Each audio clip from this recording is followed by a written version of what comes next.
अस्सलाम वालेकुम दोस्तों, उम्मीद करता हूँ आप सब खैरियत से होंगे और अपनी लाइफ बहुत अच्छे तरीके से एंजॉय कर रहे होंगे। तो दोस्तों, आज मेरे साथ मौजूद है वन एंड ओनली गुलाम भाई। अस्सलाम वालेकुम गुलाम भाई। वालेकुम अस्सलाम और तमाम दोस्तों को सलाम। तो गुलाम भाई, जैसा कि हम आपके फार्म हाउस गए थे और आपने कुछ जो बातें भी की थी बहुत सारी, और आपने कुछ कोड वर्ड में बातें की थी, तो क्या आप आज मेरे पास आए खुद चल के? आपको मैंने बुलवाया, आपकी बड़ी मेहरबानी। क्या कुछ हमारे दर्शक को आप बताना और बेहतर समझेंगे?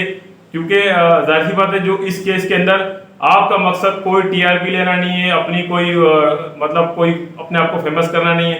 आपका मकसद सिर्फ और सिर्फ ये है कि गुलाम हैदर भाई के जो मासूम 4 बच्चे हैं वो किसी तरीके से मिल जाए और सीमा भगोड़ी जो 420 औरत है वो एक्सपोज हो जाए। जी गुलाम भाई। जैसा कि वकास भाई, बहुत बहुत शुक्रिया आपका और दोस्तों का। ये जो सीमा हैदर वाला मसला है, केस है, और इसमें ये है सीमा हैदर जो है, मुझे इल्म में बिल्कुल नहीं था कि हैदर भाई जो हैं एक नहायत ही मासूम और एक शरीफ सा इंसान है, क्योंकि बिल्कुल कोई मुलाकात या किसी किस्म की कोई जानकारी नहीं थी। और इनसे तो हमारे मकसद मरासम थे, राब्ते थे, और किसी दोस्त इनसे किनसे मतलब गुलाम भाई, इनसे का मतलब बताया जरा। सीमा से। अच्छा, तो गुलाम भाई हमारे दर्शक को ये भी बताते चले कि सीमा हैदर से आपकी फर्स्ट टाइम किस तरीके से, यानी किस जरिए से बात हुई थी, या किसी ने नंबर दिया था, किसने मिलवाया था, ये जरा दर्शक को बताएं। अच्छा, इस तरह है ना कि सीमा हैदर तो खैर मुझे अगर देखेगी तो पहचान लेगी। किसी दोस्त के यानी थ्रू जो है, जाहिर है वो तो ओपन लड़की थी, घूमना फिरना, उनको मजे करना। गुलाम भाई वो लड़की तो नहीं है, वो तो 45 साल औरत है। एक औरत ही अपने आप को लड़की तो जबरदस्ती कहती थी ना, जब इस तरह के माहौल में आती थी तो अब अपने आप को बना संवार के लड़की पेश करती थी ना।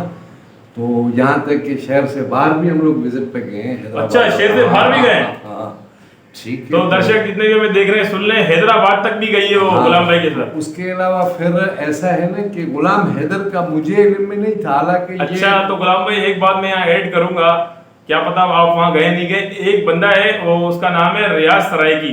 वो बताता है कि ये कभी व्हाइट लैंड क्रूजर में आती थी, कभी ब्लैक। तो माशाल्लाह ब्लैक गाड़ी बड़ी तो आपके पास भी है, तो कभी आपने इसको शॉपिंग वॉपिंग तो नहीं कराई? क्योंकि वो रियाज सराइकी कहता है कभी ये व्हाइट लैंड क्रूजर में आती थी, कभी रेड में आती थी। तो ये जरा आप बताइए, और कहां तक आप गए? क्योंकि इसको बड़ी गाड़ियों का तो बहुत शौक था। पहले मैं इस चीज को क्लियर करूं ताकि दोस्तों के इसमें उबाम न रहे किसी किस्म का। ऐसा है कि गुलाम हैदर जो है वाकई तन बिल्कुल एक निहायत ही शरीफ और बिल्कुल शरीफुल नफ्स इंसान है, ठीक है। और उसके अलावा मुझे इल्म में तो ये नहीं था कि ये गुलाम हैदर साहब की वाइफ है, ठीक है। तो ये तो अपने तौर पे रंगरलियां मनाती फिरती थी, आज़ाद हूँ, काल करल थी, कोई भी फ़ोन करे जो इनके जानने वाले थे, ताल्लुक था, तो ये उनके पास चली जाती थी, बड़ी बड़ी महफिलें अटेंड करती थी, और छोड़ा तो कोई भी नहीं इसने। अच्छा, हुआ ये कि जिस टाइम ये मकसद वाक़या पेश आ गया कि जी सीमा नामी एक जो है औरत 4 बच्चों समेत हिंदुस्तान पहुँच गई है, तो जब वो जाहिर है मीडिया का दौर है, ये सोशल मीडिया पे जब हमने देखा तो हैरानगी हुई। मैं तो देख के परेशान हुआ कि यार ये कहाँ जाके पहुँची है। फिर सारे जब केस को सुना तो पता चला कि गुलाम हैदर जो है इसके हस्बैंड हैं और 4 बच्चे हैं।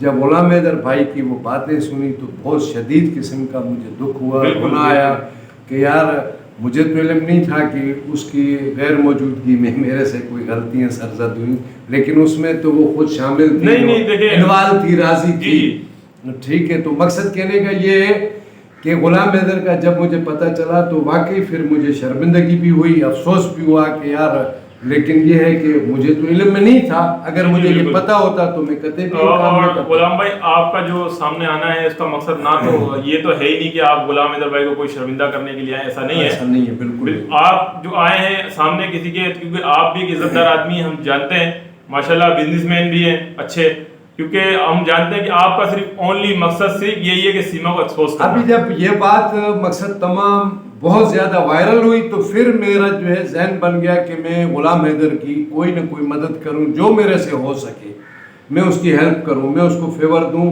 ताकि उसके जो बच्चे हैं वो पाकिस्तान आ जाएं और बाप के हवाले हो जाएं। बाकी सीमा जो है इंशाल्लाह वो हिंदुस्तान की कोर्ट में उसको सज़ा देनी है, निकालना है और पाकिस्तान भेजना है।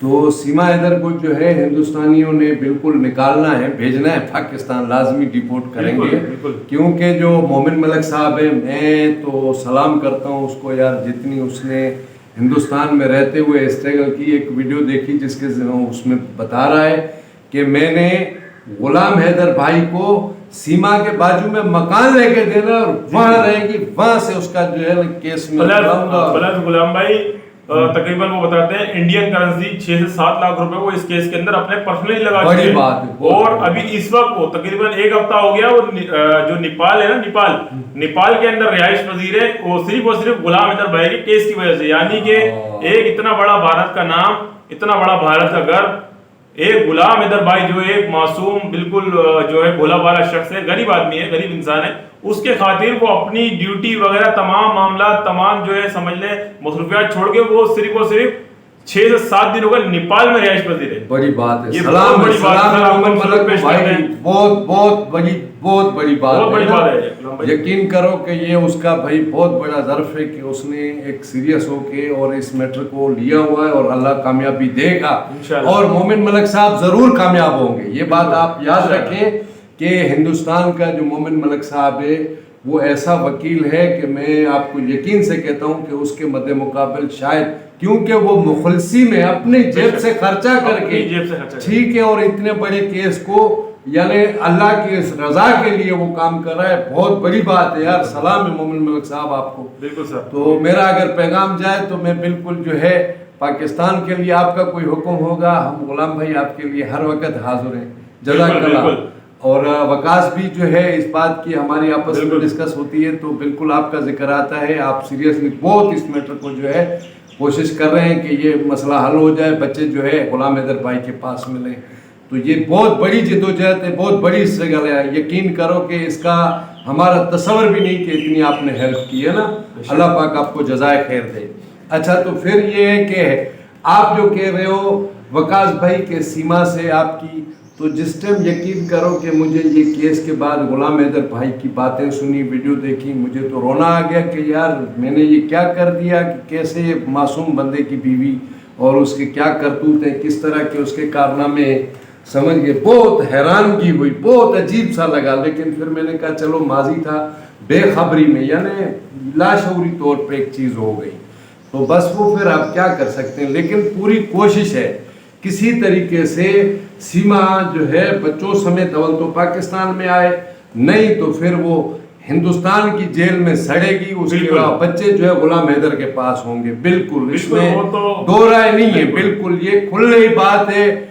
आज नहीं कल, कल नहीं तो किसी भी टाइम, 2 महीने 6 महीने इंशाल्लाह अनकरीब, ये नहीं कह सकते कि कौन सा टाइम कंफर्म करें, लेकिन अनकरीब ही ये फैसला आने वाला है। अभी गुलाम हैदर भाई हिंदुस्तान जा रहा था, लेकिन कुछ फिर कानूनी कार्रवाई में गुलाम भाई इलेक्शन हो रहे थे, जिसकी इस वजह से कानूनी कार्रवाई जो है थोड़ी रुक गई, देर हो गई, लेकिन वो जाएंगे। मोमिन मलिक साहब ने कल फिर जो है 3 नेता भेजे और उन्होंने कहा है कि जैसे अभी हमारी ये बकरीद गुजरेगी तो फिर अगेन इंशाल्लाह बुलाया जाएगा। बिल्कुल बिल्कुल लाजमी जी, बहुत बड़ी बात है। तो गुलाम हैदर भाई जाएंगे हिंदुस्तान, इंशाल्लाह लाजमी जाएंगे। हमारी पूरी कोशिश है कि वहाँ जाके उनकी कोर्ट में फेस करें इस केस को, और उसके बाद हमें बिल्कुल पूरी 100 नहीं 1000% ये यकीन है कि हिंदुस्तानी जो अदलिया है, उसका जो कानून है, वो बिल्कुल गुलाम हैदर भाई को फेवर देगा और बिल्कुल ये हक पे है, बिल्कुल ठीक है। तो वो बच्चे इसके हवाले करेगा, तो ताकि हम जब तक जिंदा हो अपने औलाद को भी ये बताते रहें कि यार इस तरह का केस हुआ था, तो उसमें जो है वो हिंदुस्तान ने, उनकी अदलिया ने बहुत ज़बरदस्त इंसाफ किया। और भाई हमारी तवक्को है कि वो गुलाम हैदर को बच्चे देगी इंशाल्लाह। वो अदलिया जो है ऐसा फैसला करेगी ये वाकई और हक भी बनता है। जी गुलाम भाई, इसी तरीके से हमें भी भारत सरकार से बहुत ज़्यादा उम्मीदें हैं इंशाल्लाह। और जो मोदी जी है, योगी जी, हम उन सब की बिल्कुल दिल से रिस्पेक्ट करते हैं, भारत सरकार की रिस्पेक्ट करते हैं और भारतीय अदालतों की रिस्पेक्ट करते हैं और उम्मीद करते हैं कि इंशाल्लाह बहुत जल्द गुलाम हैदर भाई को इंसाफ मिलेगा और गुलाम हैदर भाई के जो 4 मासूम बच्चे उनके हवाले भी की जाए। हो गई। तमाम दर्शकों से इजाज़त चाहते हैं, फिर मिलेंगे नेक्स्ट वीडियो में। अल्लाह हाफिज़।